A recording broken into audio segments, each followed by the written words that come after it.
You're lying in bed at 2 a.m., and instead of sleeping, you're having a perfectly detailed conversation with someone who isn't there. Maybe you're finally explaining yourself perfectly, or winning an argument, or imagining a future moment where everything goes exactly right.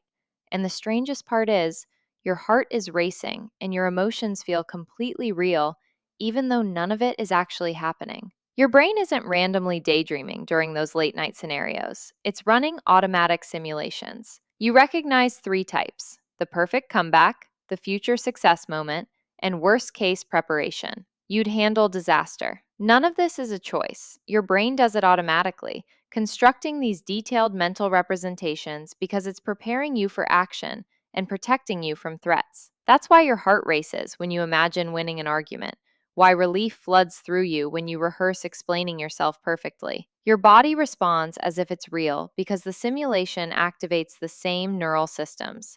You're not broken. This is how your mind works. Your brain doesn't just randomly fire off these simulations. It's running a rehearsal system. Athletes visualize performance before competition. Public speakers imagine presentations before taking the stage.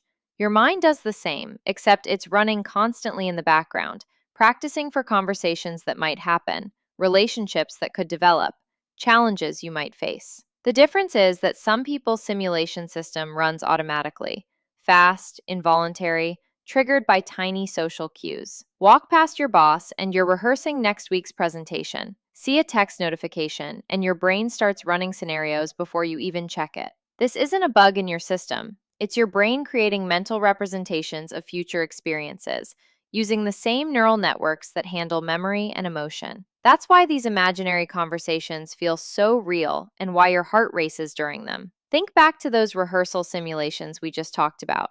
Your brain running scenarios automatically. Do you find yourself doing this more when you're anxious, or does it happen pretty much all the time regardless? Comment your answer below. Now, let's dig into why some people's simulation systems get stuck on repeat mode. But here's where it gets deeper.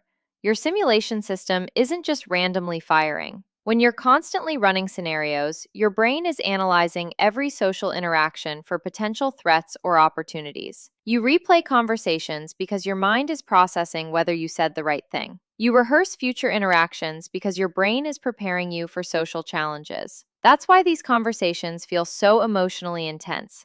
Your brain treats them as practice for real social situations. You're not overthinking, you're running social preparation software. But here's where these simulations get tricky. Your brain creates experiences that feel freed from reality's constraints, and when you're deeply absorbed in imagining, it starts feeling more satisfying than actual conversations. In your mental rehearsals, you control everything. You say the perfect thing, people respond exactly how you want, the situation unfolds predictably. Real conversations are messier. People interrupt, misunderstand, react unpredictably. When these imagined scenarios feel vivid and emotionally intense enough, they can feel as real as actual experiences. That's why some people get trapped in mental loops, not because they want to avoid reality, but because imagination offers controllable outcomes. The problem emerges when these satisfying simulations replace actual connection. Your imagination becomes something powerful when you recognize the difference between two modes: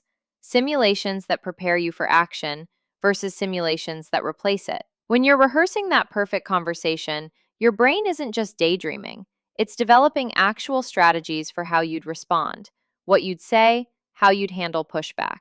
The key is recognizing when your mental rehearsals are preparing you for real interaction versus when they're becoming a comfortable substitute for it. Your mental rehearsal system isn't a flaw to fix, it's sophisticated cognitive equipment. When you understand how to direct it toward process, how you'll actually handle the conversation, rather than just outcome, how perfectly it goes, it becomes one of your most valuable tools for navigating real relationships and challenges. Subscribe for more psychology that validates your normal patterns.